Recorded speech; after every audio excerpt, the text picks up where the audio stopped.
ونصلي ونسلم على سيدنا ومولانا محمد وآلہ وأصحابہ اجمعین. اما بعد فاعوذ باللہ من الشیطان الرجیم. بسم اللہ الرحمن الرحیم. والذین جاہدوا فینا لنہدینہم سبلنا وَإِنَّ اللَّهَ لَمَعَ الْمُحْسِنِينَ. صدق اللہ العظیم.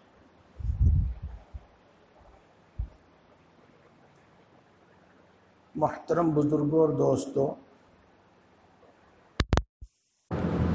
یوں تو میں نے آپ کے سامنے آیت شریفہ پڑھی، اسی کا ترجمہ اور مطلب آپ کے سامنے پیش کرنے کی کوشش ہے ارادہ. اس سے پہلے میں آپ کو ایک واقعہ سناؤں، اور اس واقعے سے پہلے میں آپ کو ایک بات بتاؤں.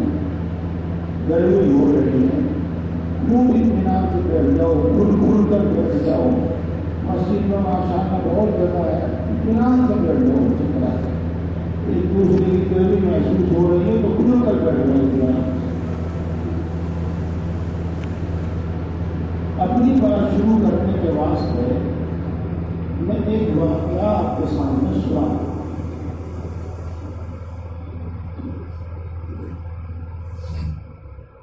قریب 1415 یعنی 1995 یا 96 کی بات ہوگی، جب میں پہلی بار ہردوئی حضرت مولانا شاہ بنارس صاحب نور اللہ مقدم کی خدمت میں حاضر ہوا. ان دنوں میں حضرت عشاء کے بعد کچھ لوگوں کو اپنے ساتھ اپنے پاس بلا لیا کرتے. ان میں سے ایک منشی بھی تھے، وہ سلطے لگایا کرتے تھے، اور کچھ دوست کچھ احباب پیر کی لگاتے. یہی مجلس تھی، اسی مجلس میں میں موجود تھا. اور اگلی بات آپ کو بتانے سے پہلے دوسری بات بتا دوں، ان حضرات پر اللہ کی طرف سے ایک ایسی فکر اور ایک ایسا جذبہ مسلط کر دیا جاتا ہے کہ یہ ہر وقت امت کی اصلاح کی فکر کرے گا، ہر وقت امت کی اصلاح کی فکر کرے گا. کوئی موقع، کھانے کی مجلس ہو، مذاق کی مجلس ہو، سفر ہو، ہر موقع پر یہ اصلاح کی فکر کرے. اصلاح اپنا بگاڑ دور ہوتا ہے. اپنا بگاڑ کیا ہے؟ اعمال کا بگاڑ. اپنا بگاڑ کیا ہے؟ اخلاق کا بگاڑ. اپنا بگاڑ کیا ہے؟ ایمان کا بگاڑ. وہ دور. اور یہ انسان مومن کامل کرتا ہے. اور یہ مسلمان مومن کامل کرتا ہے. دونوں کا استعمال، ایک انسان اور ایک مسلمان. ان پہلے بات پر بولا جائے تو بات کہیں سے نہیں پہنچ جاتی. یہ ہر انسان کی فکر ہوتی، ہر انسان کی فکر ہوتی، لیکن خاص طور سے مسلمانوں کی فکر ہوتی ہے، اور خاص طور سے ان کے جو ان کے پاس آتے جاتے ہیں ان کی فکر. میں جو بیان کر رہا تھا وہ تو میں نے ایک طرف چھوڑ دیا. ابھی دوسری بات بتا دوں گا. ان پر ہر وقت کیسی فکر مسلط ہوتی. ہمارے ساتھی کے مولانا یعقوب اشرف صاحب سورت کے پاس جگہ ہے رام دے وہاں، انہوں نے قصہ سنا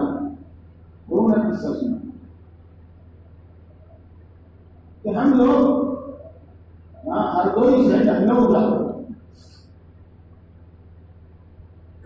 AC ڈبے میں ہم سب کے ٹکٹ تھے اور ایک بڑا کام تھا 10-12 آدمی تھے سب کے ایک ہی جگہ ٹکٹ تھے یعنی ایک سیٹ یہاں ایک سیٹ وہاں ایسا نہیں تھا وہ سب 10-12 سیٹیں ایک ہی جگہ پر جب ہم لوگ ڈبے میں داخل ہوئے اور اپنی سیٹوں پر پہنچے تو وہاں دوسرے لوگ بیٹھے ہوئے تھے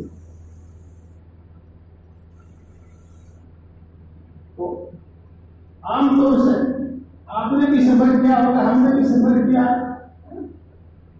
لمبا سفر ہوتا ہے تو یہ بڑی فکر ہوتی ہے کہ ہمیں اپنی سیٹ مل جائے اور ایک دماغ میں بات ہوتی ہے کہ جب میں نے AC کے پیسے دے رکھے تو میں آرام سے جاؤں گا اور وہاں بھیڑ بھاڑ ملے تو مائنڈ ایک دم گھوم جاتا ہے دماغ ایک دم خراب ہو جاتا ہے اور وہ بد اخلاقی کو بدتمیزی کو اتر آتا ہے انہیں خیالات کی وجہ سے جو پہلے سے اس کے اندر موجود ہے تو مولانا یعقوب صاحب فرماتے ہیں کہ اٹھو ہماری سیٹیں ہیں یہ ریزرو اٹھو اب کوئی دیہاتی ہوتا ہے تو اڑ جاتا ہے اور جنہیں قاعدہ قانون کا پتا ہوتا ہے وہ جانتے ہیں کہ بھائی تم عزت سے نہیں اٹھو گے تو کان پکڑ کے اٹھا جاؤ گے تو انہوں نے سیٹیں خالی کر دی اور ہم سب اپنی اپنی سیٹ پر آرام سے بیٹھ گئے اس دوران حضرت بالکل خاموش رہے کچھ نہیں کہا کسی کو کچھ نہیں توڑا کچھ دیر کے بعد فرمانے لگے کہ بھائی انہوں نے بھی سیٹ کرایہ دے رکھا ہے انہوں نے بھی پیسہ خرچ کر رکھا ہے اور یہ بھی انسان ہی ہے تھوڑی تھوڑی جگہ تم کو بھی بس ان کو بھی جو لوگ وہاں بیٹھے ہوئے تھے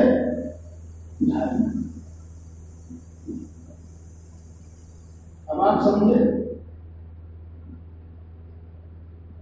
اس وقت کچھ نہیں کہا ان لوگوں کے جذبات کی رعایت کرنا اور بعد میں ان کو سیٹ دینے کے لیے کہا ان کو ایک دوسری تعلیم بات کیونکہ دیکھو حضرت کی ہو جا گئی اس لیے میں اور زیادہ نہیں اتنا بتاتا ہوں آپ کو حضرت مولانا شاہ صاحب نے دیکھا کہ وہ اسٹیشن پر پہلے پہنچ گئے وقت سے پہلے پہنچ گئے اور پہنچ ہی جاتے تھے اکثر اور وہاں بینچ میں بیٹھ گئے تو وہاں کی پلیٹ فارم کی نقل و حرکت کو دیکھ کر کوئی نہ کوئی بات دیکھ کر اسی سے نصیحت شروع کر دیتے تھے بہرحال ان کے ہر وقت ایک فکر مسلط ہوتی ہے جس کو کہتے ہیں امت کی اصلاح کی فکر اصلاح کی فکر پہلے بھی میں نے عرض کیا تھا بات میں سے بات آتی ہے یقین جانیے آپ اس بات پر یقین کیجیے ان لوگوں کو اپنے مریدوں شاگردوں سے اپنی اولاد سے زیادہ محبت ہوتی ہے یقین جانیے یقین اپنے اولاد سے زیادہ محبت ہوتی ہے کیوں اس واسطے کہ ان کے مرید اور ان کے شاگرد ان کے علم کے وارث ہوتے ہیں ان کے عمل کے وارث ہوتے ہیں اور قیامت تک کے لیے ان کے واسطے صدقہ جاریہ ہوتا ہے اور اولاد بس آپ جانتے ہیں خود دیکھ رہے ہیں آس پاس میں اولاد کا حال تک سر بیشتر ہم یہ دیکھتے ہیں کہ ان کی تمنا یہ ہے ابا جی کماوے ہم کھاوے ابا جی ہمیں کوئی نصیحت نہ کرے ہاں جتنے ہم پیسے مانگے ہمیں دیتے ہیں اور کچھ دنوں کے بعد ان کی تمنا یہ ہوتی ہے کہ ابا جی سب چھوڑ چھاڑ کے کونے میں بیٹھ جانے اور دولت کی چابیاں ہمیں دے دیں عہدے ہمیں دے دیں بس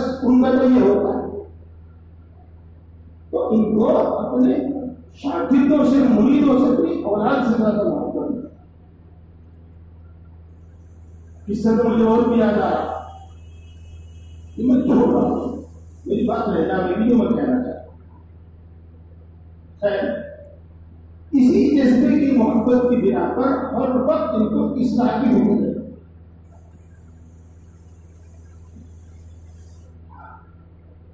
بات تو کچھ اور ہے لیکن اس بات یاد ہے میرے شیخ حضرت مولانا مسیح اللہ خان صاحب نمبر اللہ بڑے نرم آدمی تھے، بہت نرم آدمی تھے.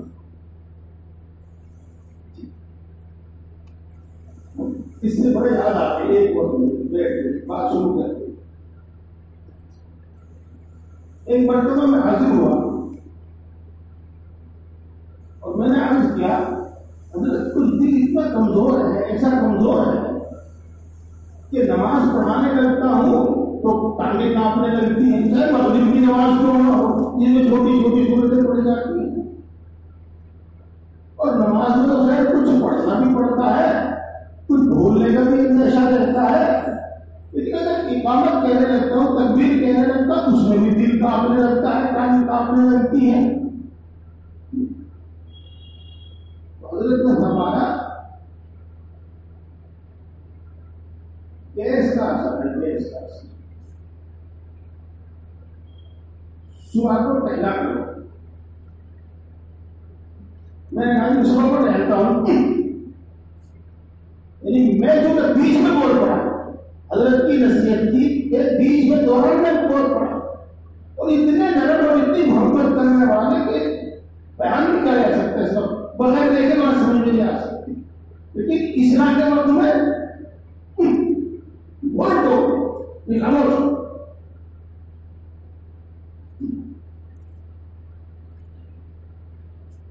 چلو ایک بات اور سن لو پھر وہ بتا دوں.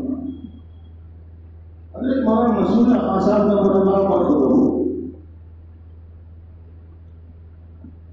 پوری دور گھر نہیں سوتے تھے. جون کا مہینہ ہو، مئی کا مہینہ ہو، جون کا مہینہ ہو، کوئی مہینہ کام میں لگے رہتے. رمضان شریف میں بھی سوتے تھے، تاجر میں جب ہو جاتے تھے، شہری میں جب ہو جاتے تھے، بس پھر اگلے دن شام کو قرآن میں پڑھتے سوتے. میں ایک دن ظہر کے بعد حضرت کے پاس، تو آپ تو کچھ خط لکھ رہے ہیں، 2-3 آدمی وہاں بیٹھے ہوئے ہیں، ان میں سے ایک آدمی پیر دبا رہا ہے. تو مجھے ڈر لگا، اس کو کہتے ہیں خشیت، احترام، اور میں نے اجازت لے کر پیر دام میں دبانے کی اجازت دے دی. میں دبایا. اگلے دن پھر اسی وقت میں نے سوچا کہ شاید آج بھی ایسا ہی ہو، تو آج بھی چل. میں وہاں پہنچا، قریب وہی حالت تھی، وہ لکھ رہے تھے، 1-2 آدمی بیٹھ رہے تھے. تو میں اجازت لیے بغیر پیر دبانے لگا. کل کی اجازت کو آج کے لیے بھی کافی سمجھا. حضرت نے بتایا ہاتھ کرتے میں پیچھے کرتا ہوں. جب تو ہوتا ہی ہے، اور یہ روکنے پر اور وہ پیچھے کرتے.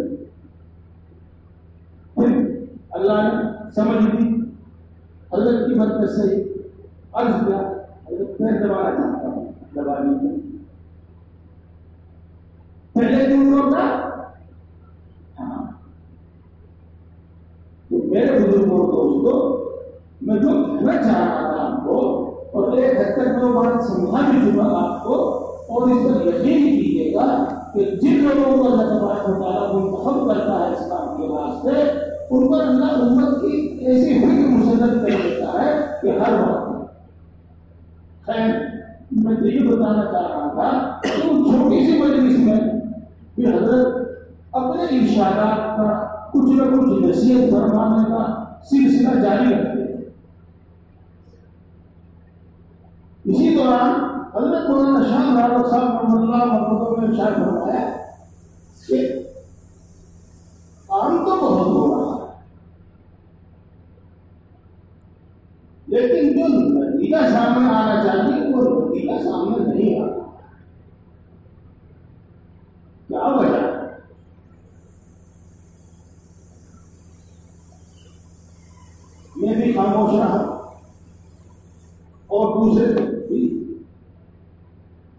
خاموش رہے. تھوڑی دیر کے بعد حضرت فرمانے لگے ایسا بھی نہیں ہے کہ اخلاص نہ ہو. اخلاص کے ساتھ کام کرنے والے بھی بہت ہیں. پھر کیا وجہ ہے کہ جو نتیجہ جو ثمرہ سامنے آنا چاہیے نہیں آ رہا ہے. اس کے بعد حضرت نے خود ارشاد فرمایا بات یہ ہے کہ اصول کے مطابق کام نہیں ہو رہا. جب صحیح اصول کے مطابق کام ہوگا تو صحیح ثمرہ ظاہر ہوگا. اور یہی ایک بات میں آپ کو بتانے اور سمجھانے بیٹھا. میرے دوستو اس کو سمجھ لیجیے گا.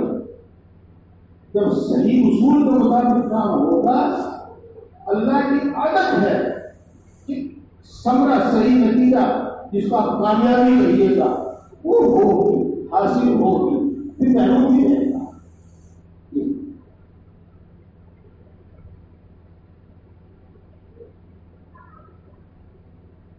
اسی طرح میرے بھائیوں ایک بات اور ہے. اگر جب وہ اس کے اندر آ گئی لیکن میں اس کو الگ سے بتاتا ہوں آپ کو کیونکہ اس کی بڑی اہمیت ہے.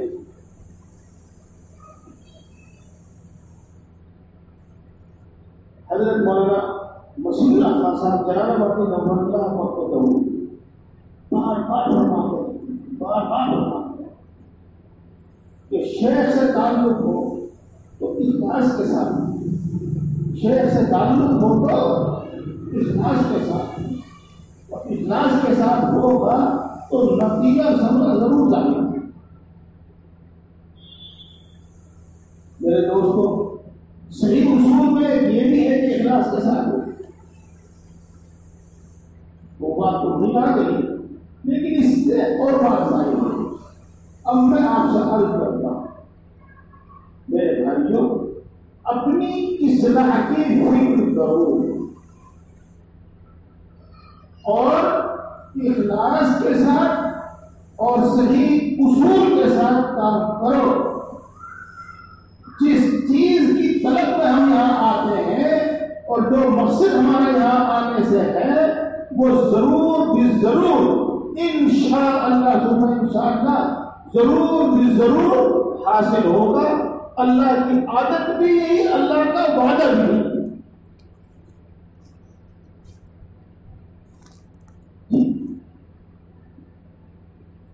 والذین جاہدوا فینا, جو لوگ ہمارے بارے میں مشقت اٹھاتے ہیں اس کا مفہوم بہت وسیع ہے. ہم ان کو اپنے تک پہنچنے کے راستے پر ڈال دیتے ہیں. ننہجر میں اسولہ کا ترجمہ ہے تو غلط کرنا ہے, بالکل صحیح ہے. ہم ان کو اپنے تک پہنچنے کے راستوں پر ڈال دیتے ہیں. ننہجر میں صبح اللہ اس کے بعد فرماتے ہیں وَإِنَّ اللَّهَ مَعَ الْمُحْسِنِينَ, اور اللہ تبارک و تعالیٰ بے شک یقیناً بے شک یقیناً اللہ تبارک و تعالیٰ اچھی طرح عمل کرنے والوں کے ساتھ رہتے ہیں. میرے بھائیوں میرے بزرگوں آج کی مجلس کس واسطے ہے؟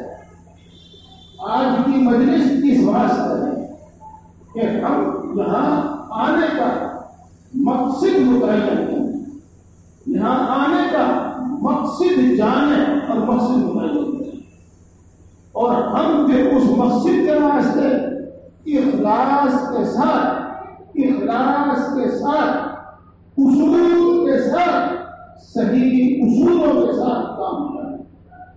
انشاءاللہ وزیر کوئی معنی نہیں ہے, کوئی مطلب نہیں ہے کہ اللہ کی محبت, اللہ کا تعلق, اللہ سے نسبت اور جس کو ہم آپ جانتے ہیں ولایت حاصل نہ ہو, ایسا نہیں ہو.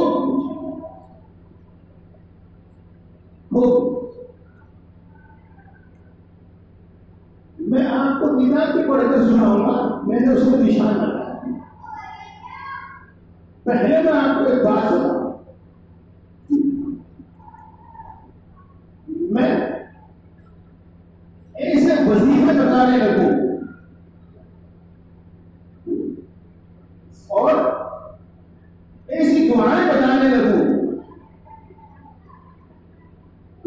پر ہمارا قرضہ ہے وہ وصول ہو جائے. آپ یقیناً دیکھو گے کہ کاروں والے کاروں میں بیٹھ کر بڑے بڑے تاجر یہاں موجود ہوں گے, یہاں بھیڑ دیکھے گا, یہاں آ کے بھیڑ دیکھے گا.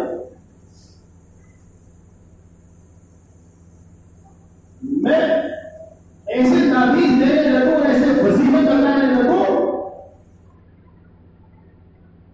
بچوں کی شادیاں ہو جائیں تو آپ یہاں بھیڑ میں لگا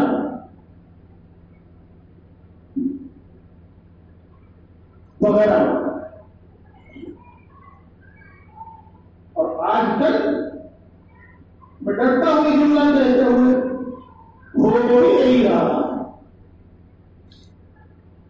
منع کرتے کرتے بھی, حالانکہ جانتے ہیں سب کہ زکریا یہ سب کچھ نہیں بتاتا, پھر بھی کتنے لوگ اس سلسلے میں آتے رہتے ہیں, پوچھتے رہتے ہیں. میرے بزرگوں دوستوں, میں یہ پچھلے مہینے آپ کو بتا چکا کہ کائنات کا ذرہ ذرہ اللہ کی ملکیت ہے,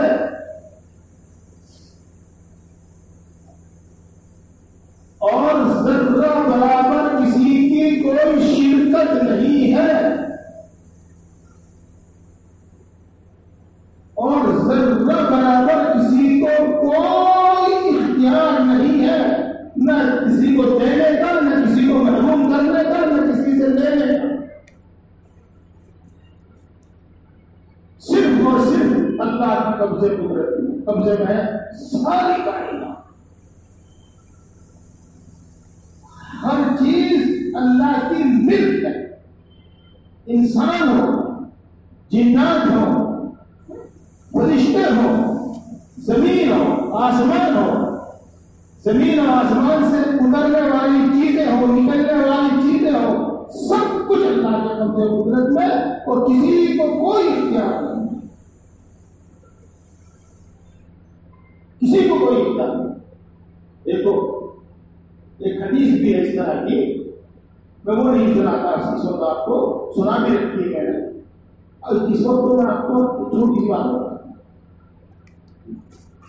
نماز کے بعد مصنون دعاؤں میں سے ایک دعا ہے, اللہم لا مانع لما اعطیت ولا معطی لما منعت.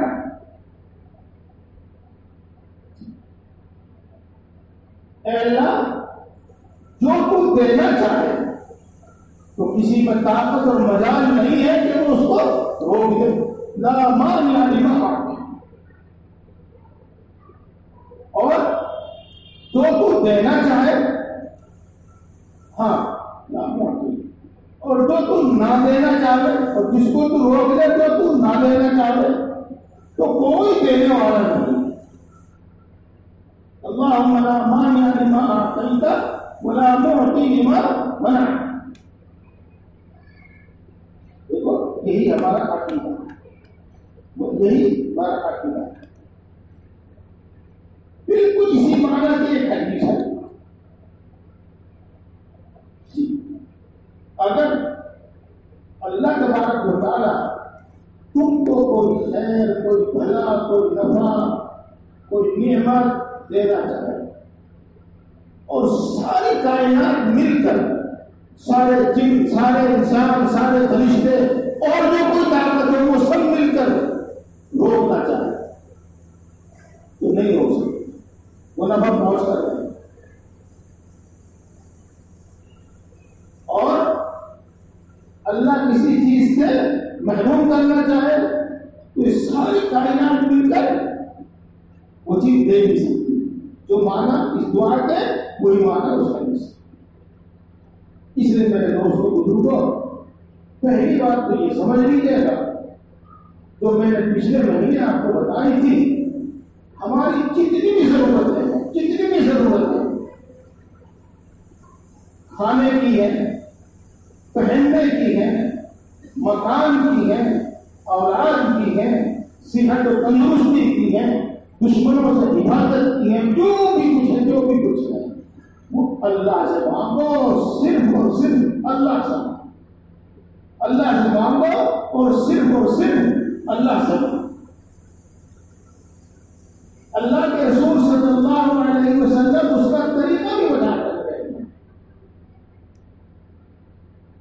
ایک ایسا جنرل طریقہ، ایسا عام طریقہ جو ہر آدمی کر سکتا ہے، جاہل سے جاہل، ان پڑھ سے ان پڑھ، بوڑھے سے بوڑھا، کمزور سے کمزور، ہر آدمی کر سکتا ہے۔ وہ کیا ہے؟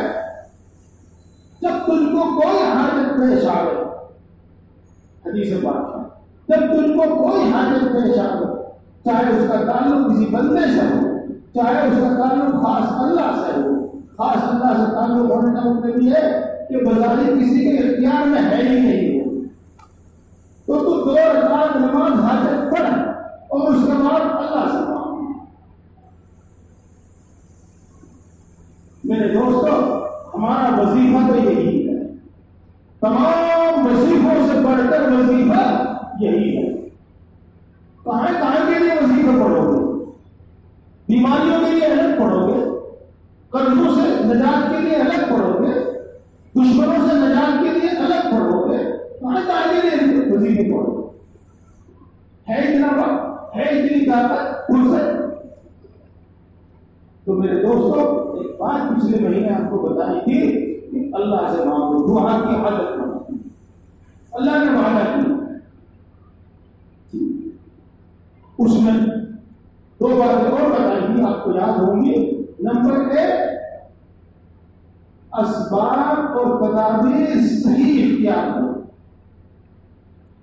صحیح اسباب، صحیح تدبیر اختیار کرو، جانکاروں سے، تجربے کاروں سے مشورہ لے کر کام کرو، جو کام کرنا چاہتے ہیں اس کا پہلے تجربہ حاصل کرو، اس کا علم حاصل کرو، پھر وہ کام کرو، چستی سے کرو، حوصلے سے کرو۔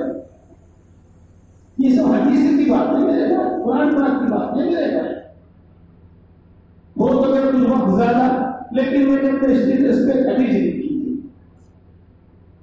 اللہ کے رسول صلی اللہ علیہ وسلم یوں ارشاد فرماتے ہیں کہ جس چیز کی تم کو ضرورت ہو تو اس کو تم محنت اور جدوجہد سے حاصل کر، اور اگر تم کو وہ چیز جدوجہد اور محنت کے بعد بھی نہ ملے تو یہ ہے کہ ایسا ہی اللہ کا منظور تھا۔ یہ مت کہہ کہ اگر میں ایسا کرتا تو ایسا ہو جاتا، ایسا کرتا تو میں ایسا کرتا، کیونکہ اگر شیطان کا دروازہ کھول دیتا۔ جو باتیں اس سے اور معلوم ہوئی، ایک بات اس سے معلوم ہوئی کہ صحیح تدبیر کے ساتھ صحیح اسباب اختیار کر کے اور محنت سے ہمارا کام کرنا چاہیے۔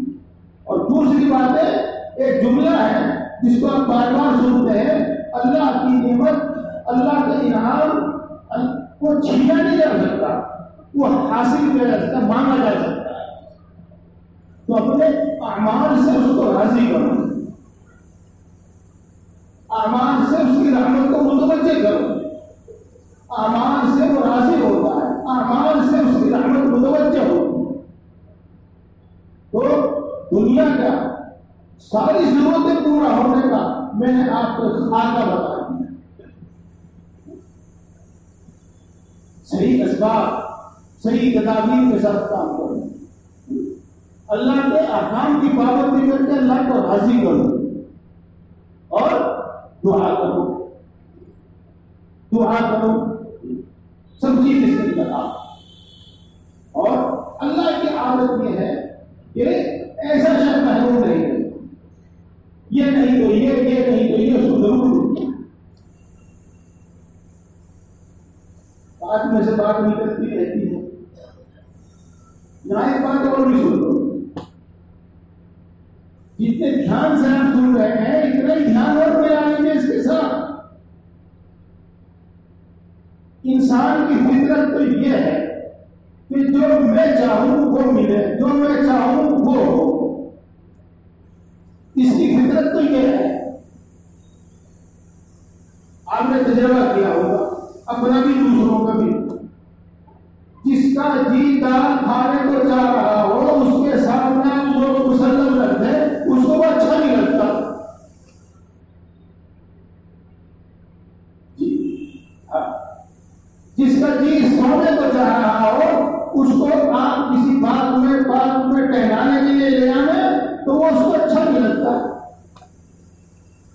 اور جس کا ٹہلنے تو گھومنے پھرنے تو نہیں چاہ رہا ہو، آپ اس کو ایسے کے کمرے میں لٹائیں تو اس کو وہاں لیٹنا پسند نہیں آتا، تو اس کو وہ اچھا لگتا ہے، تو یہ چاہتا ہے، اور تو یہ نہیں چاہتا، اسے ناراض ہوتا ہے، اسے غصہ آتا ہے اس کو۔ لیکن یاد رکھنا اللہ نے یہ دنیا ایسی بنائی ہی نہیں کہ ہر انسان کی ہر حاجت پوری ہو، اس کی ہر چاہت پوری ہو۔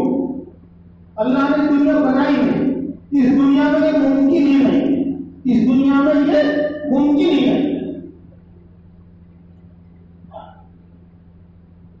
آپ کی نیت کتنی بھی اچھی ہو، کتنا ہی اچھا کام ہو، کتنا ہی اچھا کام ہو، ضروری نہیں جو پوری ہوتا۔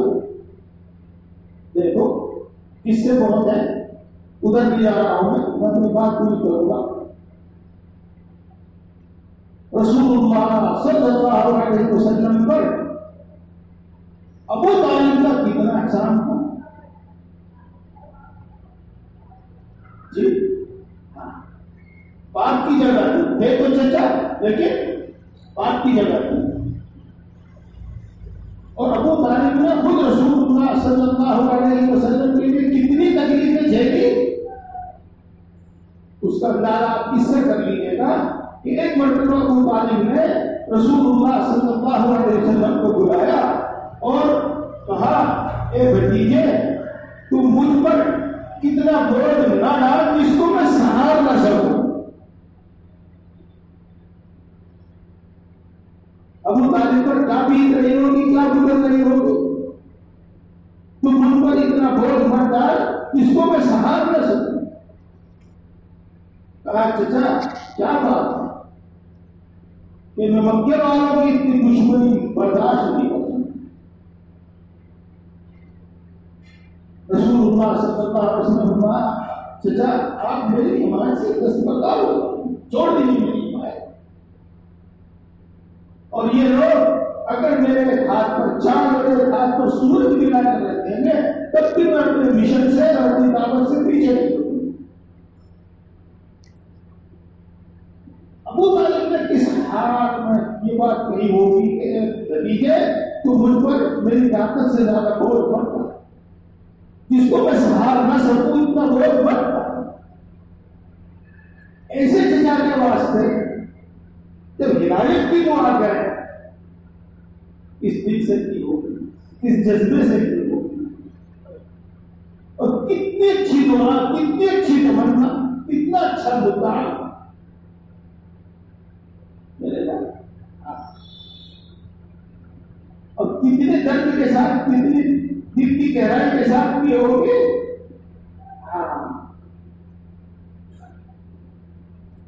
جب ابو طالب بالکل نزا کی حالت میں تھے، آخری وقت تھا، جب رسول اللہ صلی اللہ علیہ وسلم نے آپ کی طرح ہو کر روتے ہوئے رسول اللہ صلی اللہ علیہ وسلم نہیں فرمایا تھا، اے چچا میرے کان میں کئی بات میں کل میدان حشر میں گواہی دے دوں گا، سفارش کر دوں گا۔ کتنے جذبے سے دعا کی ہوگی اللہ سے، میرے دوستوں یاد رکھیں۔ اور یہ اکیلا معاملہ رسول اللہ صلی اللہ علیہ وسلم کا نہیں ہے۔ ابراہیم اپنے باپ کے واسطے کیا کرتے تھے؟ ابراہیم علیہ السلام، نوح اپنے بیٹے کے واسطے کیا کرتے تھے؟ یاد رکھیے، ہر تمنا پوری ہونے والی نہیں، ہر ضرورت اس دنیا میں پوری ہونے والی نہیں۔ اللہ کی معرفت رکھنے والے، اللہ کے علم کو جاننے والے وہ تو کہتے ہی ہیں، لیکن ہم نے تو شاعروں کی زمانے کی کچھ ایسا ہی سنا ہے جو دنیا کا تجربہ رکھتے ہیں، ان کے بارے میں بھی یہی سنا، وہ بھی اسی نتیجے پر پہنچے، وہ بھی اسی نتیجے پر پہنچے۔ لئیس ما یتمنى المرء یدرکہ تجری الریاح بما لا تشتہی السفن۔ تو انسان ایسا نہیں ہے کہ انسان جو تمنا کرے اس کی پوری ہی ہو جائے. ہم نے 1000 بار دیکھا ہے کہ کشتی چلتی ہے ادھر کو اور کشتی کا ملا چاہتا ہے کہ پیچھے سے ہوا چلے اور یہ ادھر کو دوڑے کشتی، لیکن اکثر وہ دیکھتا ہے کہ ہوا سامنے کی آتی ہے جس سے کشتی آگے بڑھنے کی وجہ پیچھے آتی ہے.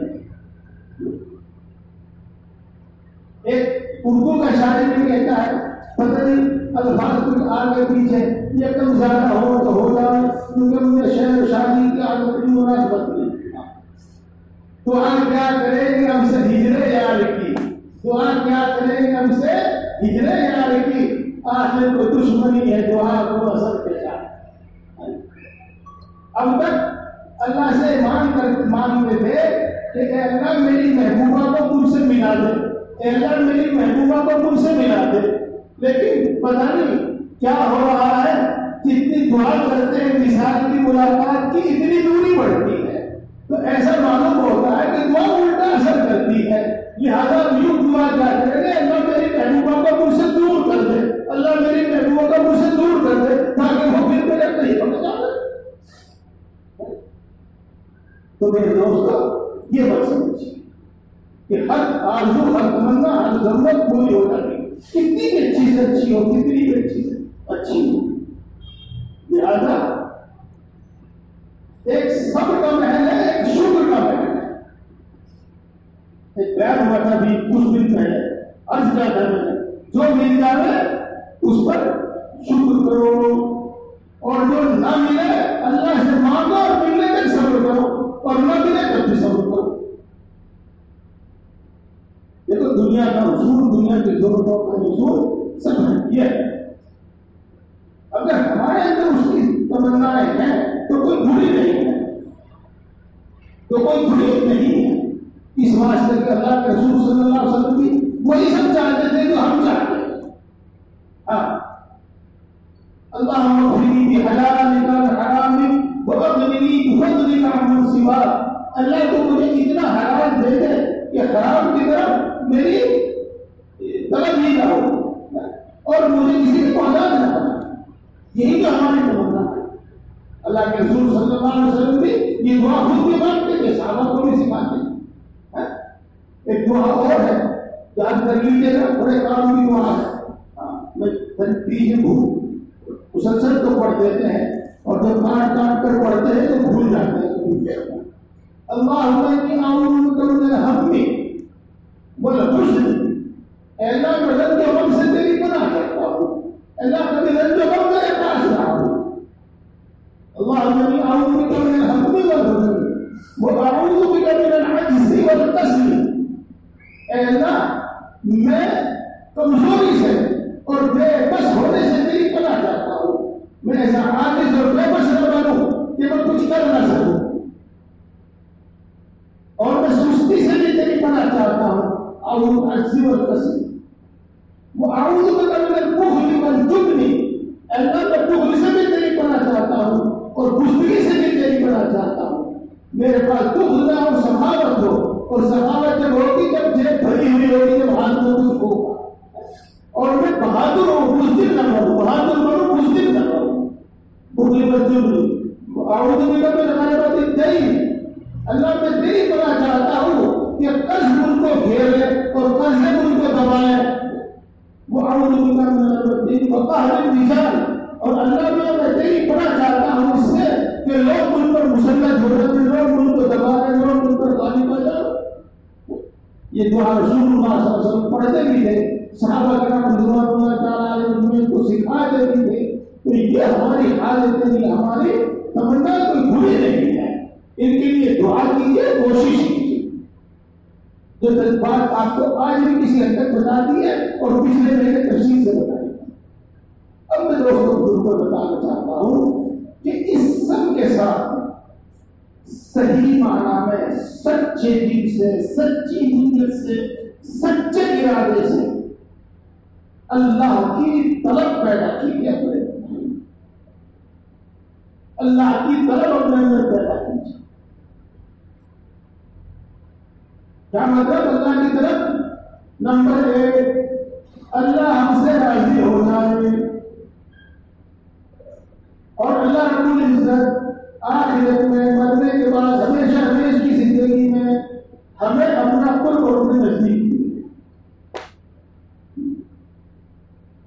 نجات فرما دے، جہنم سے بچا کر سیدھے جنت میں پہنچا اور اپنا قرب اور اپنے نزدیکی عطا فرما۔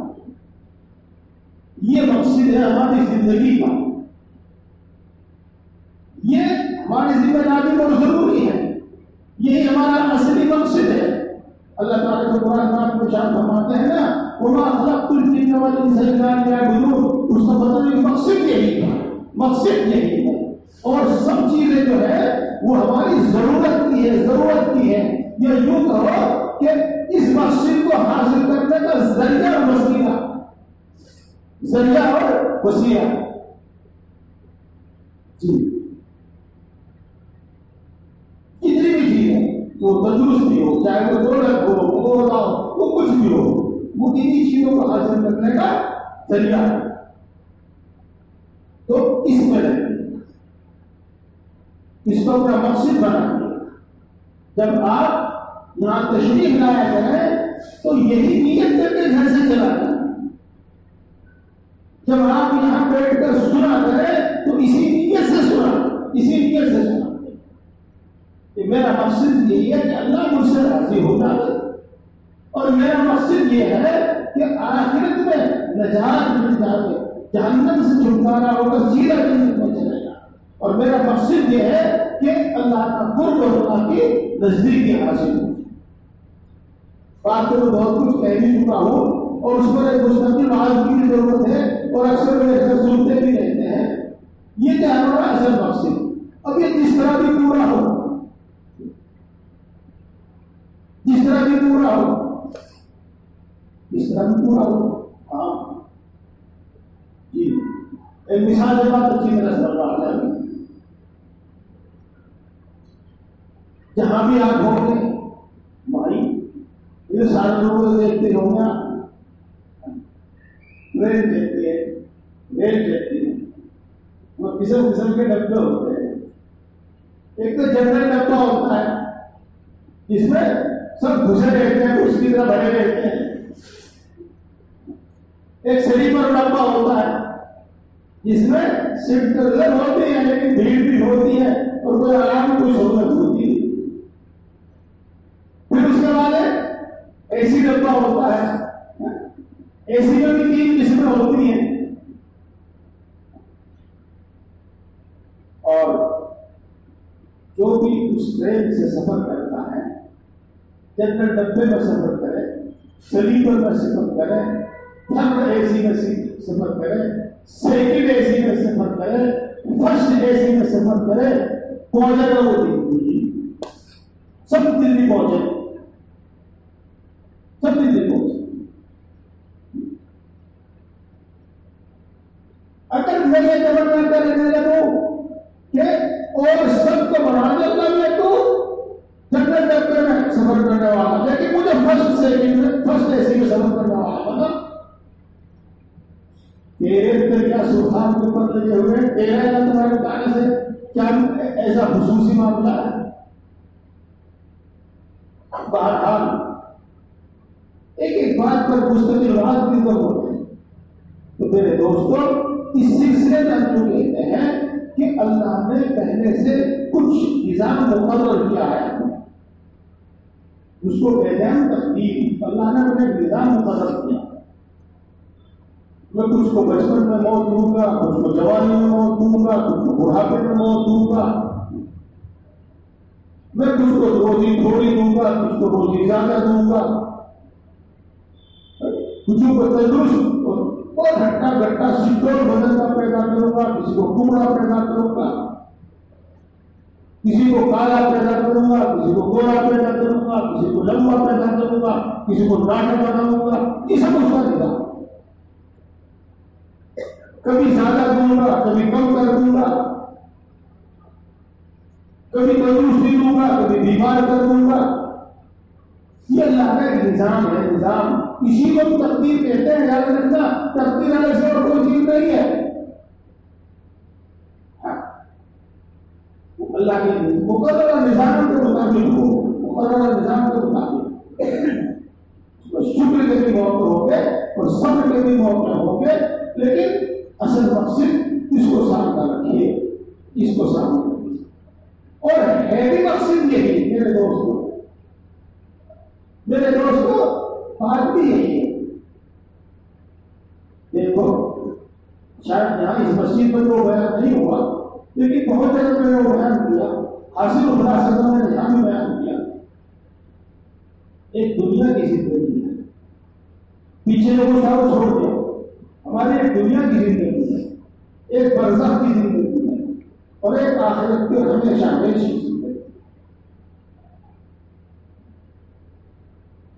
تو یہاں مصیبت میں رہا اور اس کو موت کے بعد آپ برزخ میں چھٹکارا مل گیا تو کوئی معاملہ نہیں ہے, کوئی بڑی بات نہیں. 50 سال 100 سال گزر کے کس طرح گزرے اور آخرت اور برزخ پتہ نہیں کتنے سال ہوتی ہے اور آخرت تو ہمیشہ ہمیشہ کی ہے. آخرت تو ہمیشہ ہمیشہ کی ہے. اس لیے میرے دوستوں نفع اگر ہے تو آخرت کا ہے اور نقصان اگر ہے تو آخرت کا ہے. راحت اگر ہے تو آخرت کی ہے اور تکلیف اگر ہے تو آخرت کی ہے. عزت اگر ہے تو آخرت کی ہے, ذلت اگر ہے تو آخرت کی ہے. یہ تو ایک عالمی سی چیز ہے. تو اس لیے مقصد اصلی یہی ہونا چاہیے. سب توجہ کرنا, علماء خاص طور سے توجہ کرنا. دیکھو میں تو بار بار کہتا رہتا ہوں, میرے شیخ حضرت مولانا مسلح صاحب نور اللہ منقطہ ایھا الطلاب ایھا العلماء یہ کہہ کر بات فرمایا کرتے تھے. مقصد تھا اس وقت ہم اتنی رعایت نہیں کر سکتے, ہمارا مخاطب بھی ایسا ہے. تو علماء طلبہ توجہ فرماتے, سب توجہ فرماتے. جب آپ قرآن پاک کی تفسیر اور ترجمہ پڑھیں گے اور حدیث سنیں گے تو اللہ اعمال پر جنت کا وعدہ کرتا ہے, درمیان میں کچھ نہیں. اور جب اللہ ڈراتا ہے تو جہنم سے ڈراتا ہے, درمیانی حالت سے نہیں. دوسری چیزوں کا, دوسرے ثمرات کا بہت کم ذکر ہے. سنتے بھائی, زیادہ تر اعمال کا جو اللہ نے صبر بیان کیا وہ جنت بیان کی, اور زیادہ تر اعمال کی جو سزا بیان کی وہ جہنم بیان کی. کیونکہ وہ اینڈ ہے, آخر ہے, اسی کا اعتبار ہے. تو دوستوں اپنا مقصد جو ہے وہ بناؤ یہ اللہ کی رضا اور نجات, جہنم سے چھٹکارا, جنت مل جائے, اول رہنے نہیں, اور اللہ کا قرب اور اللہ کی نزدیکی. اور میرے دوستو یہ مت سمجھنا اللہ کی رحمت کے قصے آپ نے سنے ہوں گے, اللہ کے فضل کے آپ نے قصے سنے ہوں گے, اور اس سلسلے میں بہت کچھ سنا ہوگا. اور وہ لوگ اس قدر بے احتیاطی سے وہ بیان کرتے ہیں اور بغیر سمجھے ہوا کے بیان کرتے ہیں اور بغیر سمجھائے کو بیان کرتے ہیں کہ اکثر لوگوں کا, عوام کا یہ سمجھ یہ ہے ان کی رائے, اللہ جس کو پکڑ کر جنت میں بھیج دے گا, جس کو چاہے گا پکڑ کے جہنم میں بھیج دے گا. ایسا کچھ نہیں ہوگا. سب فیصلے اعمال کے مطابق ہوں گے, سب فیصلے اعمال کے مطابق ہوں گے. لہٰذا سنیے, جس کو اللہ کی رضا چاہیے وہ اللہ کی رضا والے اعمال میں لگے, جس کو اللہ کی ناراضگی سے بچنا وہ ناراضگی والے اعمال سے بچے, جس کو نجات چاہیے وہ جہنم والے اعمال سے بچے, جس کو جنت چاہیے وہ نیک اعمال میں لگے, جس کو اللہ کا قرب اور نزدیکی چاہیے وہ انہیں اعمال میں لگے. تو اب بات یہ کہیے ہم اعمال میں لگے اور اسی کی دعوت ہے, ہم اعمال میں لگے, اسی کی دعوت, اعمال میں لگے اور اتنی محنت کریں ہم اتنی محنت کریں ہم کہ ہر نیک عمل کے عادی ہو جائیں. اسی کا نام سلوک ہے, اسی کا نام تصوف ہے, اسی کا نام اللہ کا راستہ ہے. اپنے اوپر اتنی محنت کرے, اپنے اوپر اتنی محنت کرے, ہر استاد کو چھوڑتے جس سے اللہ ناراض ہوگا. دوسرے بات, ہر استاد کو چھوڑتے جس سے اللہ نے منع کیا. ہر استاد کو چھوڑ, تیسرے بات, ہر گناہ کو چھوڑ. اور اپنے اوپر اتنی محنت کرے کہ ہم اس کے عادی ہو جائیں.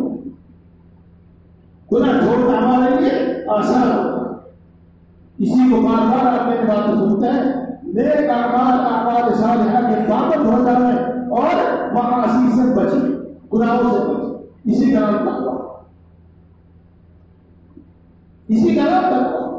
یہ ایمان کا تقاضا ہے, یہی دین ہے. تو یہ ہمارا مقصد. اگر کسی شیخ سے تعلق کیا جاتا ہے اور اپنی اصلاح کی فکر کی جاتی ہے تو اس میں بھی یہی غرض ہونی چاہیے, یہی نیت ہونی چاہیے. چونکہ دین سے جڑنے والے, یہ تو یوں کہہ دیجیے گا, ان لوگوں سے تعلق رکھنے والے, اصلاحی تعلق رکھنے والے, وہ نہ معلوم کیا کیا نیتیں اور کیا خیالات اپنے دل کے اندر رکھتے ہیں اور کن غلطیوں میں مبتلا ہے. اسی وجہ سے میرے دوستوں, اپنی اصلاح کا جو ثمرہ نتیجہ سامنے آنا چاہیے وہ نہیں آتا. اب آپ سنیے, اور میرے دادا بھی حضرت مولانا اشرف صاحب خان رضی اللہ عنہ کی بات سنی. جب شیخ کامل میسر آ جائیں, شیخ کامل الفاظ کا بات, مثال الفاظ کا کرتا ہوں. ایک ہوتا ہے علم کا استاد, سب جانتے ہیں کہ استاد کے بغیر علم نہیں آتا. ایک ہوتا ہے عمل کا استاد, جان لیجیے استاد کے بغیر عمل نہیں آتا. عمل کا استاد بھی تو شیخ. جب شیخ کامل میسر آ جائے اور اس سے بیٹھ اور تعلق کا ارادہ کرے تو اول یہ سمجھتے کہ اصل غرض کیا ہے. میں نے آپ کو اصل غرض سمجھا دی. اس میں لوگوں کی غرض مختلف ہوتی ہے, الگ الگ ہوتی ہے. بعض لوگ یہ چاہتے ہیں کہ ہم سے کرامت ظاہر ہونے لگے, بعض یہ چاہتے ہیں کہ ہم کو کشف ہونے لگے.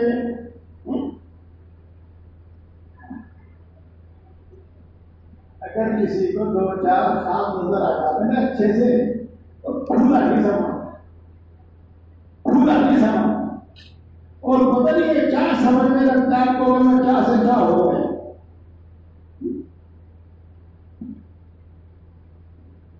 سو یہ بات پہلے گزر چکی ہے کہ کشف کرامت کا خود شیخ میں ہونا ضروری نہیں ہے. بیچارہ مرید تو اس کی کیا اوستہ ہے. ان کا ذکر بھی بہت کرتے ہیں, ان کا ذکر بھی بہت کرتے ہیں. عجیب فرق صاحب بزرگ آئے تھے ہماری شادی میں, اور ہم نے جو کھانا کم ہونے کا اندیشہ ہے, بس انہوں نے معدودی دیر میں, اور یہ بس اتنی برکت ہوئی کہ کھانا سب کو کافی ہو گیا. سو جگہ اس کا ذکر کرتا ہوں. چلیے مان لیجیے اگر یہ کرامت ہے بھی اور ظاہر ہوتی ہے لوگوں کی کرامت, لیکن یہ کوئی اتنی بڑی چیز نہیں ہے. یہ اتنی بڑی چیز ہے. کشف و کرامت تو اس کو بہت بڑی چیز سمجھا جاتا ہے نا. سن لیجیے, انشاءاللہ کبھی تفصیل سے بتاؤں گا, اور میں بتاؤں کیونکہ بہت سارے چیزوں کے باتیں ہیں, اور انشاءاللہ پورے بھی ہوتے رہیں گے. قانون کون سے پورے ہوں گے, کون سے نہیں پورے ہوں گے. میں عرض کرتا ہوں آپ سے کہ خطبات حکیم الامت حضرت مولانا شفیع صاحب خان رحمۃ اللہ علیہ کی کتابیں خطبات پڑھتے رہو. یہ سب کچھ جو میں آپ سے کہہ رہا ہوں صاحب کا ظاہر سوال ہے. جو اللہ کے طلبگار ہوتے ہیں وہ کشف و کرامت کو ایک جوں کے بدلے خریدنے کو تیار نہیں ہوتے. سمجھ گئے نا؟ گیہوں کے دانا جو تو بڑھیا ہے 5-6 منٹ ڈالا لیکن اکثر تو سستا ہی لاتے ہیں. جو کے ایک دانے میں خریدنے کو تیار ہے. جی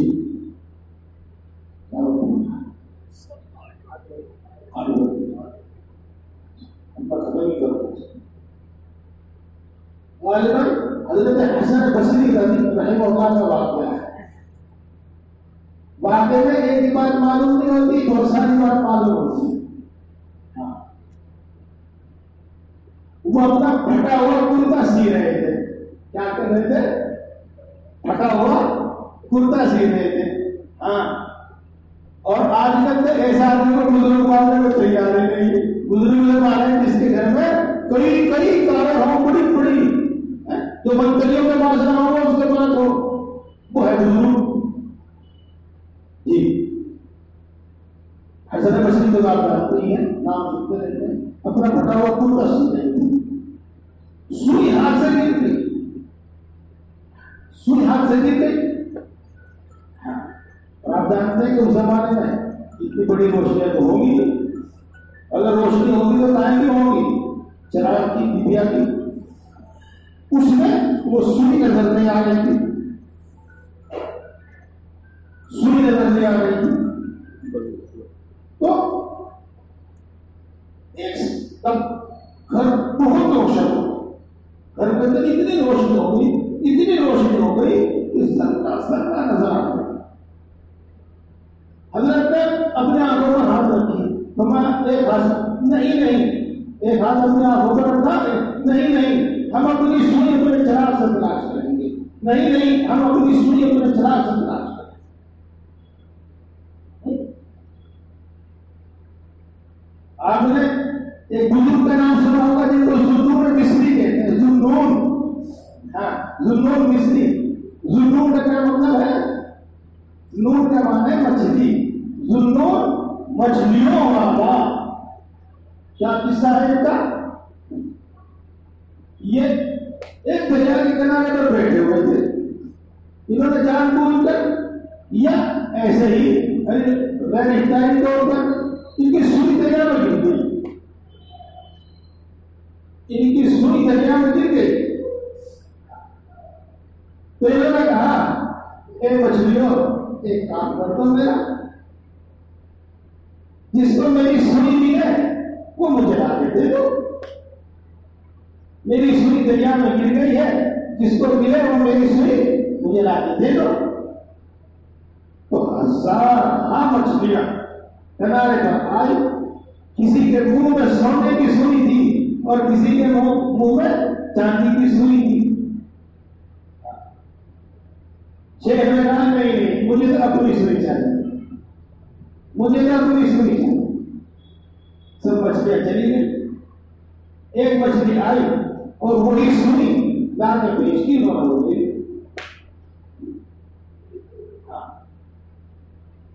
بزرگان بھی کتابوں میں بار بار لکھتے ہیں اگر تم کسی کو ہوا میں اڑتا ہوا دیکھو تو بزرگ نہ مانو.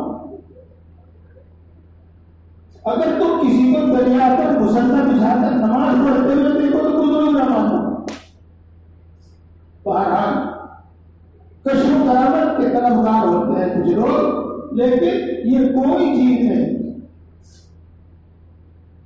بعض یہ سمجھتے ہیں، عوام یہ سمجھتے ہیں کہ کسی بزرگ سے درد ہو جائے تو پھر ہم کچھ بھی کرتے رہے دنیا میں، پیر بخشوا دیں گے. پیر بخشش کے ذمہ دار ہیں، پیر بخشش کے ذمہ دار ہیں. ہم کچھ بھی کرتے رہے لیکن پیر بخشوا دیں گے. اور لوگوں نے پتہ نہیں کیسے کس سے کھڑے گئے، پتہ نہیں کیسے کس سے کھڑے گئے. بڑا بزرگ نے یوں کہا، بڑا بزرگ کے سلسلے کا یہ ہے، بڑا بزرگ کے سلسلے کا یہ ہے. اس طرح کی بات. چلو اگر اس میں کچھ بات رہے گا تو رہے گا نہیں، لیکن بات سمجھنے کی ہے۔ اب تو خیر اللہ کا فضل ہے، بدعتیں بھی مٹ رہی ہیں اور ڈھونگی پیر ان کے بڑے بستر بھی بن رہے ہیں۔ ہاں پہلے زمانے میں ابھی کچھ تھوڑے دنوں پہلے کی بات ہے، پیر صاحب گاؤں بجایا کرتے تھے اور اپنا مسلانہ اٹھا کے لایا کرتے تھے۔ مسلانہ اٹھا کے آنے میں تو سمجھ گئے نہیں، ہاں وہ سب سے طے کر رکھا تھا کہ 6 مہینے میں تو یہ کرنا دینا، یہ کرنا دینا، یہ کرنا دینا۔ وہ جاتے تھے، وہ اناج وصول کر کے لاتے تھے۔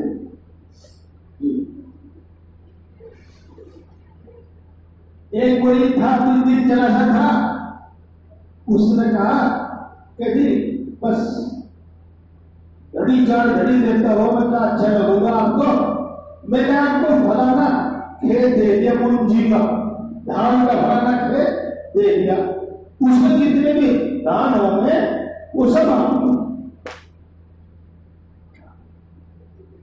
تو پیر صاحب سوچنے لگے بھائی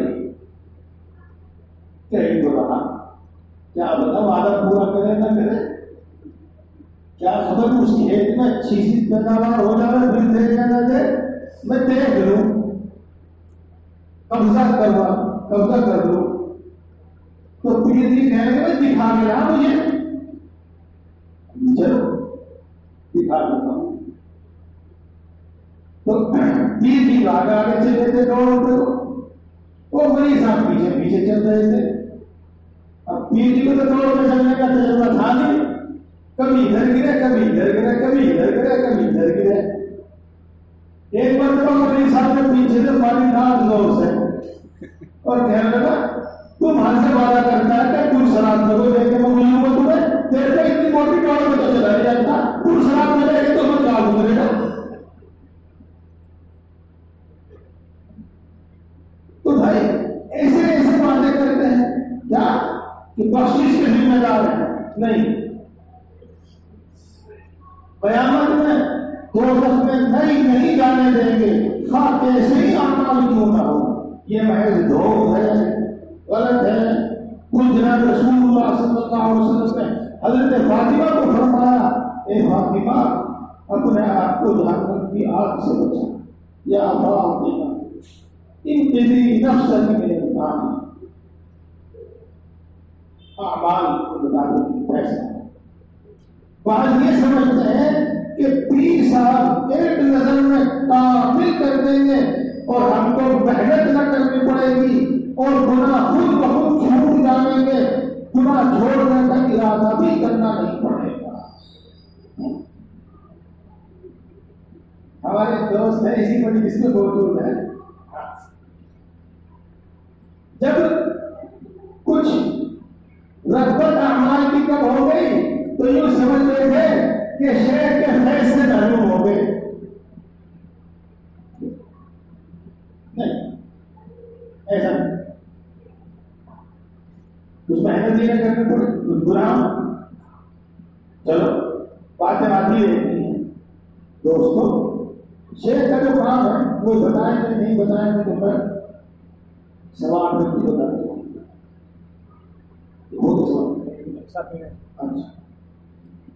دیکھو اعمال میں کبھی رغبت اور چستی ہوتی ہے اور کبھی سستی ہوتی ہے، دونوں بات ہمیشہ پیش آتی رہتی ہے، ہر آدمی کو پیش آتی ہے۔ کبھی گناہوں سے نفرت اور بے رغبتی ہوتی ہے اور کبھی گناہوں کی طرف میلان ہوتا ہے، یہ اکثر بیشتر سب کو پیش آتی ہے، سب کو پیش آتی ہے۔ بلکہ اگر آپ اس سے بھی آگے بڑھنا چاہو، مجاہدہ کرنے والوں کو زیادہ پیش آتی ہے، کیونکہ مجاہدہ کرنے والوں کی تربیت اللہ نے ذمہ ہو جاتی ہے اور تربیت کا حصہ یہ بھی ہے۔ تو ایسا نہ سوچو، اگر شیخ کے پاس جانے سے اعمال کی رغبت نہ پیدا ہو اور گناہوں کو چھوڑنے کا جذبہ پیدا نہ ہو تو یہ مت سمجھو کہ شیخ سے فیض حاصل نہیں ہو رہا ہے اور یہ شیخ اچھا نہیں ہے۔ اگر اس طریقے سے کام بن جاتا تو صحابہ کرام رضوان اللہ تعالیٰ علیہ اجمعین کو کچھ بھی نہ کرنا پڑتا۔ جناب رسول مقبول صلی اللہ علیہ وسلم سے زیادہ کون کامل ہوگا؟ وہ ایک ہی نظر میں کہیں سے کہیں پہنچا دیتے۔ اب آپ کہیں گے کہ ہم نے تو بہت سے بزرگوں کے ایسے قصے سنے، ہم نے دیکھا تو کبھی ہے لیکن سنا کہ دائیں طرف سلام پھیرا تو سارے حاضر ہو گئے اور بائیں طرف سلام پھیرا تو سارے ناظرہ ہوں گے۔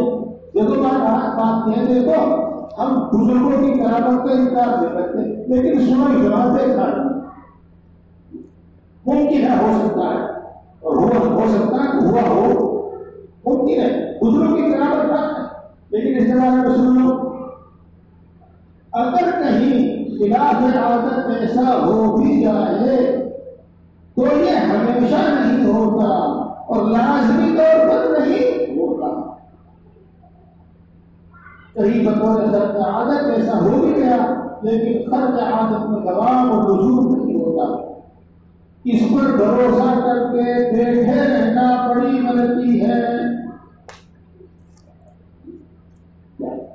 اسی طرح سمجھو بھائی، بعض لوگ یوں کہتے ہیں کہ خوب جوش و خروش ہو، خوب سوری شور مستی ہو، خوب نعرے لگایا کریں، خدا آپ سے آپ چھوٹ جایا کریں، قرآن کا خوب رونا آیا کرے، خواہشیں مٹ جائیں، نیک کاموں کا ارادہ بھی نہ کرنا پڑے، آپ سے آپ خود ہی نیک کام ہو جایا کریں، دل میں برے خیالات وسائل سے خطرات بالکل نہ فنا ہو جاتے اور ایک بے خودی کا عالم رہے۔ یہ خیال سب سے اچھا اور پانی سے سمجھا جاتا ہے لیکن یہ بھی درست نہیں ہے اور اس کا منشا بھی جہالت اور ناواقفی ہے۔ یہ حالات جو اوپر ہوئے ان کا ذکر سنیں،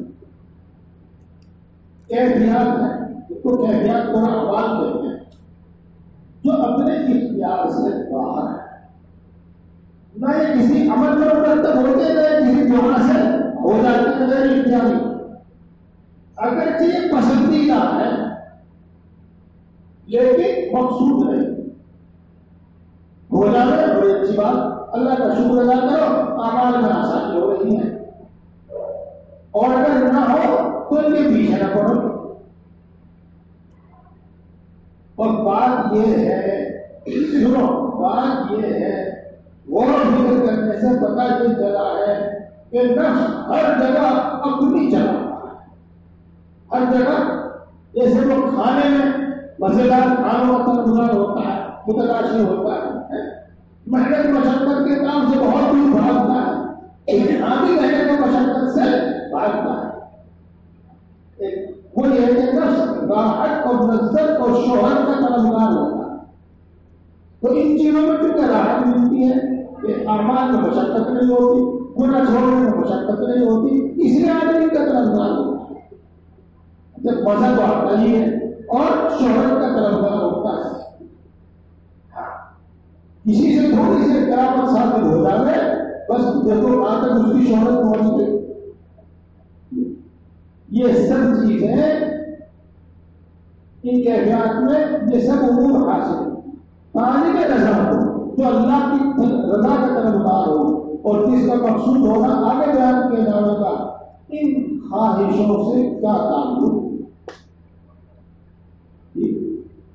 دیکھو دوستو، میں نے یہ کتاب قصد السبیل سے پڑھ کر سنایا ہے اور یہ بات آپ کو پہلے معلوم بھی ہے اور آپ کے پاس کتاب ہوگی، اور نہ ہو تو دیکھو اس کتاب کا کیا نام ہے، اسلامی نصاب، یہ خرید لیجیے گا، اس میں بہت اچھی اچھی کتاب ہے، وہ پڑھیے۔ ابھی یہ بات آگے تک لمبی جا رہی ہے لیکن جو اصل مقصد میں آپ کو بتانا چاہ رہا تھا وہ میں نے بتا دیا، کہیں وہ پورا نہیں، اپنے اوپر محنت کیجیے. کیا محنت کرنی ہے؟ مثال کے طور پر سب سے پہلے ہمیں نمازی بننا ہے. ہمیں اس وقت تک محنت کرنی ہے جب تک ہم نماز کے عادی نہ ہو جائیں اور نماز کے پابند نہ ہو. ہمیں ہر جتن کرنا ہے اس کے واسطے، ہمیں ہر کوشش کرنی ہے اس کے واسطے، اور ہمیں اس کے سلسلے میں شیخ سے رہنمائی حاصل کرنی ہے. یہ ایک مثال آپ کے سامنے ہے جی. اور یاد رکھیے محنت سے عادت ہو جاتی ہے اور عادت سے سہولت ہو جاتی ہے اور عادت سے طبیعت ہو جاتی ہے. طبیعت انسان کی طبیعی چیز بن جاتی ہے اور وہ جھوٹتی ہے. اسی کا نام مجاہدہ ہے، اسی کا نام سلوک ہے. یہ ایک مثال آ گئی. اسی طریقے سے چلتے چلیے تمام نیک اعمال ہمیں ان کا عادی بننا ہے. نقصان بھی برداشت کرنا ہے، نفع بھی چھوڑنا ہے، محنت بھی کرنی ہے، بلکہ ذلت بھی برداشت کرنی ہے. لیکن اعمال کا پابند ہونا ہے، اس میں نماز کا پابند ہونا اور دوسرے اعمال کا پابند ہونا. وہ اسباب اختیار کرنے ہیں جن سے ہم نیک اعمال کے پابند ہو جائیں اور ان تمام اسباب سے بچنا ہے کہ اس پر خلل ڈالیں. تفصیلی چاہے ہوئی میرے دوستوں بالکل اسی طرح سمجھ لیجیے گا. اپنے اوپر محنت کرتی ہے، اس وقت تک محنت کرتی ہے کہ ہر گناہ چھوڑ جائے، ہر گناہ چھوٹ جائے. بلکہ گناہ سے جو گناہ کا چھوڑنا جو ہے اس سے بھی اوپر کا درجہ ہے. افضل اور اولا پر عمل کرنا، اس پر عمل کرنے والے کو بھی. بس میں اپنی بات کو ہی ختم کرتا ہوں. مقصد آپ کی سمجھ میں آ ہی گیا ہوگا میرے دوستوں. میں اپنی ساری بات کا حاصل خلاصہ آپ کے سامنے بیان کرتا ہوں. ہم دنیا میں بہت ساری ضرورتوں کے محتاج ہیں. دنیا میں ہماری بہت ساری ضرورتیں ہیں. اللہ نے ان ضرورتوں کو حاصل کرنے کا طریقہ بھی ہمیں بتایا. اللہ سے دعا کرو، اللہ کو راضی کرتے اعمال سے اس کی رحمت کو بھی متوجہ کرو اور پھر عاجزی کے ساتھ اپنی ضرورت اللہ سے مانگو. اب کوئی بچ کر جانے کا کوئی راستہ نہیں. میرے دوستوں جو مل جائے اس پر صبر کرو، اس پر شکر کرو، اور جو نہ ملے اس پر صبر کرو اور مانگتے اور مانگتے. یہ ہے دنیا میں. اور ہمارا مقصد اصلی اللہ کو راضی کرنا، جہنم سے بچنا، جنت میں جانا، اللہ کا قرب اور نزدیکی حاصل کرنا. صحیح معنی میں تو دنیا میں ہمیں جو بھی کچھ ملے وہ اسی مقصد پر خرچ ہو. اسی مقصد میں سے ہمیں پیسہ ملے، دولت ملے تو اس کے لیے خرچ ہو، عہدہ ملے تو اس کے لیے خرچ ہو، جوانی اور طاقت ملے تو اس کے لیے خرچ ہو. یہی اللہ کا راستہ ہے، اسی کی دعوت ہے. بات بھی کرتی جا رہی ہے. میرے دوستوں اشارے کرتے بس صوفیاء مشاہد طریقت آپ کو یہ دعوت دیتے ہیں جو آپ کے سامنے پیش کی گئی. اس میں کوئی ذرہ برابر بھی ان کی کوئی اپنی غرض ہے.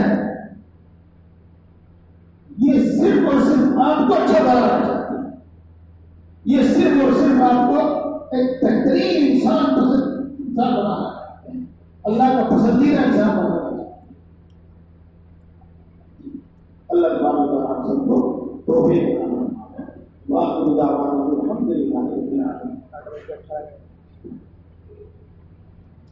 الحمدللہ رب العالمین الرحمن الرحیم مالک یوم الدین والصلاة والسلام على سيد الأنبياء والمرسلين محمد وآله وأصحابه أجمعين. لا إله إلا أنت سبحانك إني كنت من الظالمين. ربنا ظلمنا أنفسنا وإن لم تغفر لنا وترحمنا لنكونن من الخاسرين. سب سے بڑا ہر چیز پر قادر ہے، ہر چیز کا مالک ہے، ہر چیز کا پیدا کرنے والا ہے، ہر چیز کے خزانے کے قبضے میں ہے. تیرے خزانے کم یا ختم ہونے والے نہیں. وہ اپنی مخلوق میں سے ہر ایک کو سمندروں کو برابر بخش دے تو بھی تیرے خزانوں میں اتنی کمی نہ آئے جتنی سمندر میں سورج ہونے سے اس کے پانی میں کمی آئے۔ اے اللہ یقیناً بڑی طاقت ہے، تیری قدرت میں مٹی اور سونا پیدا کرنا ہے۔ اے اللہ تو یقیناً بڑی طاقت ہے، تیری قدرت پر کنکر پتھر اور ہیرا موتی پیدا کرنا ہے۔ اے اللہ تو یقیناً بڑا مہربان ہے، سب پر مہربان ہے، بڑی بڑی نعمتوں سے نوازتا ہے، بلا عوض عطا فرماتا ہے، بلا استحقاق عطا فرماتا ہے، بے شمار عطا فرماتا ہے، بغیر باتیں عطا فرماتا ہے، اور مانگنے والوں کو بھی محروم نہیں کرتا۔ اے اللہ تو یقیناً بڑا مہربان ہے، سب پر مہربان ہے، بڑی بڑی غلطیوں کو معاف کرتا ہے، بار بار معاف کرتا ہے، معاف کرنے کو پسند کرتا ہے، سینکڑوں سال کے کفر و شرک تک کو توبہ کرنے سے معاف کر دیتا ہے۔ اے اللہ تیری نیتی صفات کے واسطے سے تجھ سے مانگتے ہیں، ہم سب کو ایمان کامل عطا فرما۔ اے اللہ ایمان کامل عطا فرما، اے اللہ ایمان کی لذت اور حلاوت نصیب فرما، اے اللہ ایمان کی تقاضوں پر عمل کرنے کی توفیق نصیب فرما، اے اللہ ایمان کی صفات ہمارے اندر پیدا فرما، اے اللہ اپنے وعدوں پر یقین عطا فرما، اے اللہ اپنی صفات کی پہچان عطا فرما، اپنی صفات کا یقین عطا فرما، اپنی محبت عطا فرما، اپنی معرفت عطا فرما، اپنا خوف عطا فرما، اتنا خوف جو تمام گناہوں سے روک دے، اتنا خوف عطا فرما جو ہر نافرمانی سے روک دے۔ اے اللہ اپنے نبی کی محبت عطا فرما، نیک لوگوں کی محبت عطا فرما، ہم سب کو ہدایت عطا فرما، عالم کے انسانوں کو ہدایت عطا فرما، ہماری اولاد کو ہدایت عطا فرما، ہماری آنے والی نسلوں کو ہدایت عطا فرما۔ اے اللہ ہم سب کو دین کی صحیح سمجھ عطا فرما۔ اے اللہ جو ہم جانتے ہیں، جو ہم نے سنا ہے، اس پر عمل کرنے کی توفیق نصیب فرما۔ اے اللہ ذکر کرنے والی زبان عطا فرما، شکر کرنے والا دل عطا فرما، طاعت و عبادت میں مشقت برداشت کرنے والا جسم عطا فرما۔ اے اللہ ہم سب کو اپنا فرما بردار بندہ بنا، ہم سب کو متقی اور پرہیزگار بنا۔ اے اللہ آج تک جتنے گناہ کیے ہیں، تمام گناہوں کو معاف فرما، پکی سچی توبہ نصیب فرما، توبہ پر استقامت نصیب فرما، تمام گناہوں سے حفاظت فرما، تمام گناہوں سے نفرت پیدا فرما، نفس و شیطان کے شر سے ہماری حفاظت فرما، ایک لمحے کے لیے ہمیں نفس و شیطان کے حوالے کر فرما۔ اے اللہ اپنی طاعت و عبادت کو ہمارے لیے آسان فرما، اے اللہ اپنی طاعت و عبادت میں ہماری مدد فرما، جیسے بھی کرتے ہیں، جتنی بھی کرتے ہیں، اپنے خود سے قبول فرما، اپنے خود سے قبول فرما، ایک کریم کھوٹی پوری قبول کرتے ہیں، ہمارے یہاں کی عبادت کو قبول کرتے۔ اے اللہ ساری مخلوق تیری محتاج ہے، تو کسی کا محتاج نہیں، ہم تیری عبادت کرتے ہیں اور تجھی سے مانگتے ہیں، تیرے سوا کسی سے کوئی امید نہیں ہے، سچ تو یہ ہے تیرے سوا ہمارا کوئی نہیں ہے۔ اے اللہ اپنے فضل و کرم سے ہم سب کی تمام ضرورتیں پوری کرنا، اپنے سوا کسی کا محتاج نہ بنا۔ اے اللہ اپنے سوا کسی کا محتاج نہ بنا، بیماریاں پورا کر دے، ہمارے ہاتھ پاؤں بھی ہمارا ساتھ نہ دے۔ اے اللہ اس وقت بھی ہمیں کسی کا محتاج نہ بنا، اس وقت ہمیں روزی زیادہ۔ اے اللہ ہم سب کو اور ہمارے گھر کے تمام افراد کو صحت و قوت عطا فرما، تمام بیماریوں سے شفا نصیب فرما، خصوصاً خطرناک قسم کی بیماریوں سے شفا نصیب فرما۔ اے اللہ خوشحالی عطا فرما، تندرستی سے حفاظت فرما۔ اے اللہ قرضوں سے سلوک دور تو جانتا ہے کہ قرض نگاہیں چکا دیتا ہے، قرض صبر کو دیتا ہے۔ اے اللہ غیر سے قرض کی ادائیگی کی صورت ہے، اے اللہ خوشحالی عطا فرما، اے اللہ قرضوں سے نجات برابر فرما۔ اے اللہ جس کو مکان کی ضرورت ہے اس کو خوشحالہ مکان عطا فرما، جس کو دکان کی ضرورت ہے اس کو موقع کی دکان عطا فرما، جس کو نوکری کی تلاش ہے اس کو اس کی پسندیدہ نوکری عطا فرما، اللہ جس کو کاروبار کی تلاش ہے اس کو بابر میں کاروبار عطا فرما، جس کو کاروبار عطا کیا ہے اللہ اس میں برکت فرما، اس میں ترقی عطا فرما، ہر قسم کے حوادثات سے اس کی حفاظت کرنا۔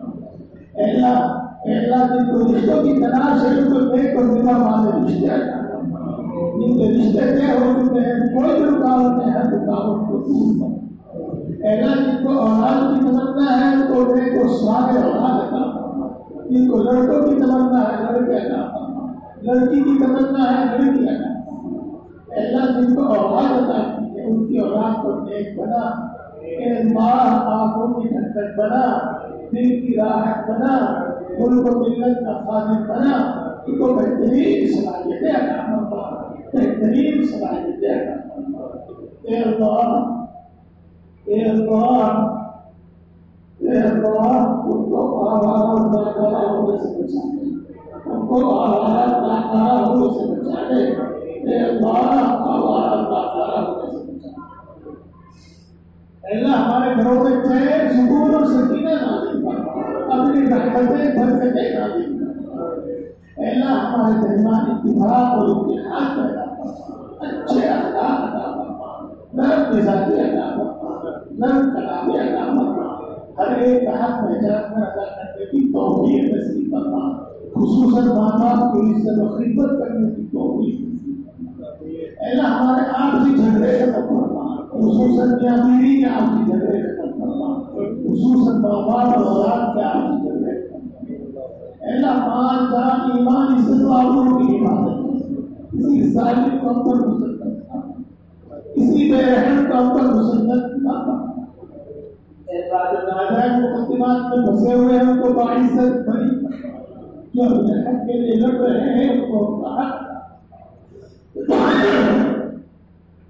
اللہ مرد جب تک دین حق دین اسلام پر ثابت قدم ہونا، اپنے مقدرہ مقررہ ہم پر ایمان پر خاتمہ کرے۔ اے اللہ جہنم سے حفاظت فرما، اے اللہ جہنم سے حفاظت فرما، اے اللہ جہنم سے حفاظت فرما، جنت الفردوس عطا فرما، جنت الفردوس عطا فرما۔